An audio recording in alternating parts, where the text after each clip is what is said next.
Welcome back mga teknik sa YouTube channel. May panibago na naman akong idea sa inyong ibibigay. Ngayon mga teknik, magpapalit tayo ng LCD ng Realme 6, Realme 7. Bali itong mga teknik na papalitan natin ay Realme 6. Ang papalitan natin dito ay LCD tsaka yung kanyang charger pin. Yan, makikita ninyo, busalsal na. Hindi ko alam kung kita dito sa camera yan. Sira na yung kanyang charger pin. Kaya mga teknik, tapusin nyo itong video. At mamaya sasabihin ko kung magkano yung LCD tsaka replacement charger pin.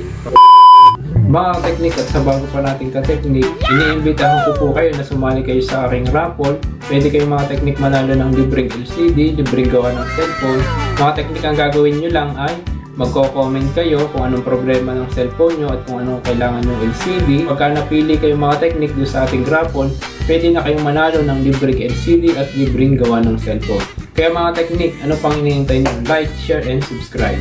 Lagay ko po mga teknik yung link sa description. Una natin gagawin natin mga teknik ay tatanggalin natin itong kanyang SIM tray. Sunod ang back cover.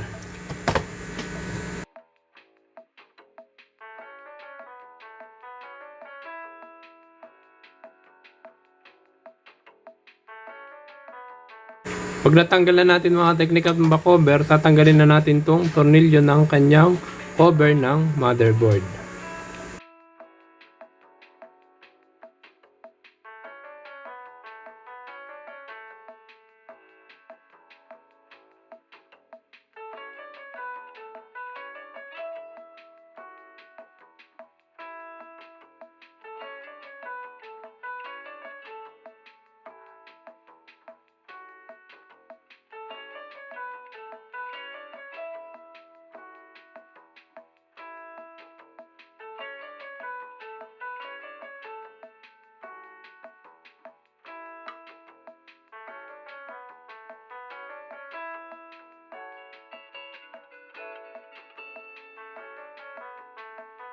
Yun mga teknik, natanggal na natin yung kanyang LCD tsaka itong charger pin niya. Yan, makikita ninyo, sira-sira na yung kanyang charger pin yan. Hiwa-hiwalay na yung mismong pin niya. So, papalitan na rin natin itong bago kasi ang concern din ng customer ay hindi nagana yung mic niya. Kaya papalitan natin siya ng isang buo. Okay lang sana ang pin pero sira din yung mic niya. Kaya isang buo na natin papalitan. Bale mga teknik, lilinisin muna natin itong kanyang middle frame. Mamaya papakita ko sa inyo yung kakabit nating LCD at sasabihin ko na rin kung magkano.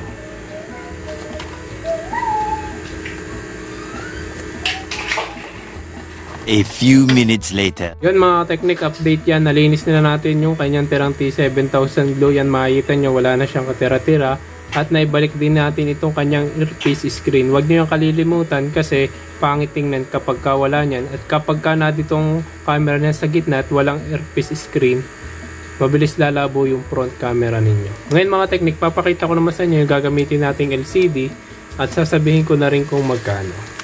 Bale ito mga teknik yung gagamitin nating LCD. Class A LCD, pang Realme 6, 7.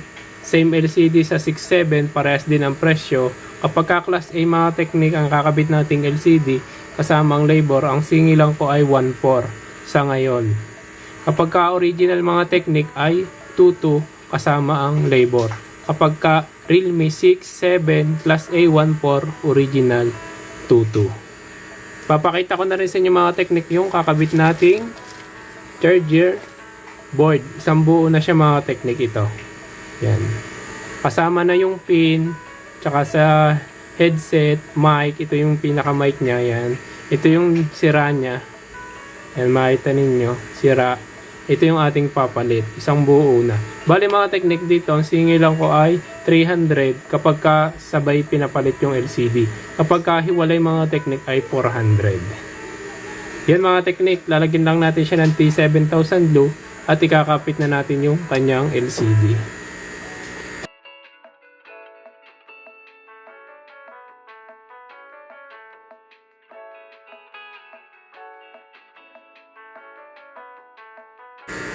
Yan mga teknik, yan nalagyan na natin ng T7000 Blue. Kakapit na natin yung LCD. Kapag ka magkakapit kayo ng LCD, huwag nyo itong kalilimutan. Plastic ng LCD sa likod kasi pagka hindi nyo yung tinanggal, lalabo yung inyong front camera. Kasi yung iba minsan nakakalimutan. Kapag ka nakadikit na yung LCD, mahihirapan kayo. Maaring mabasag ang LCD kung baguhan kayo kapag katatanggalin nyo ng dahil dun lang sa plastic. Kaya bago ikabit, dapat chinecheck nyo. Yan. Bale, itong mga technique ay lalagyan ko muna dito ng tape. Kakapitin ko muna dahil kung yung likod nito ay dikapit. May gagayin po muna ako isang unit. Babalikan ko kayo mga technique kapag kakabit na natin ang likod nito. Ko muna to ng mga 30 minutes. Balikan ko kayo mga technique. A few minutes later. Yun mga technique update yan. Makalipas ang 30 minutes na pakapit na natin yung LCD. Makikita nyo mga technique yan. Ang ganda nung lapat ng LCD. Walang kawang. Ngayon mga technique, kakabit na natin yung battery tsaka itong bagong charger pin nya kasama yung board. Kabit na natin.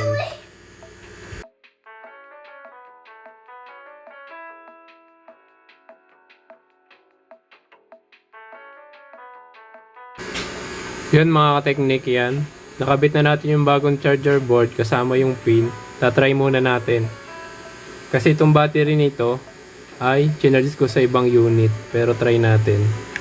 Para bago natin isarado, makikita natin kung okay yung pinalit nating charger pin. Yan mga technique, okay na siya. Nagcha-charge na. Yan mga technique, makita nyo 100 kasi chinarge ko yung battery sa ibang unit para makita ko kung buhay pa yung unit bago palitan natin ng LCD kasi may history to ng water damage. Ngayon mga technique, ibabalik na natin tong cover nya, cover na motherboard. Babalik na natin lahat. Kaya yan mga technique may tape kasi yung volume button nya papatak. Mahihirapan kayo maghanap niyan. Kaya kapag ka magbubukas kayo, lalagyan yung harang para hindi mawala.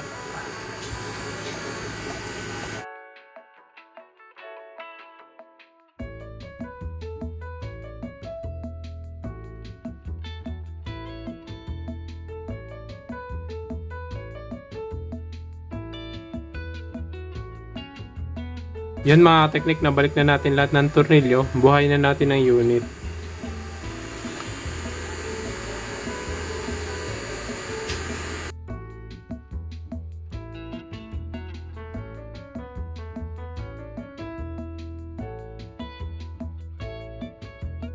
Yan mga technique, nabuhay na nating unit. Try na natin.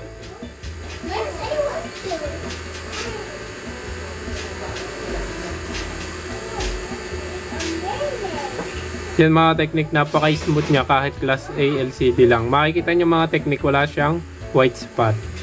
Ayan. Lapat na lapat yung LCD. Maganda yung pagkakalapat natin. Kahit class A LCD, wala siyang white spot. Yan, bali mga technique, yung back cover lang naman ito ay ilalapat na lamang.